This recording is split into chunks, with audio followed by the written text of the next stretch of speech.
Direct అనిపించారు. ఒక టైంలో ఏమనిపించిందంటే బయట ఉన్న మాటలు కానీ అసలు సినిమా వస్తుందా లేదా బయటికి అని ఉండేది. కానీ మాకు ఎప్పటికప్పుడు నీరసం పడిపోయినప్పుడల్లా నాకు నీరసం వచ్చేసేది. సినిమా అవుద్దా అవ్వదా అనుకున్నప్పుడల్లా దీనికి ప్రాణవాయువునిచ్చిన వ్యక్తి కీరవాణి గారు. ప్రతిసారి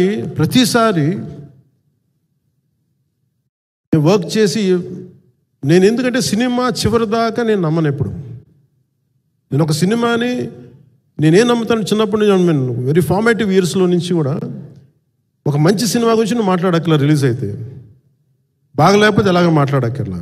అందుకే నేను ఎప్పుడు సినిమా క్వాలిటీ మీద దృష్టి పెడతాను తప్ప ఇంక మిగతా వాటి మీద మాట్లాడను. అందుకే నాకు ఎప్పుడు ఈ మాట్లాడటం అనే దాని మీద ఎప్పుడు దృష్టి పెట్టలేం.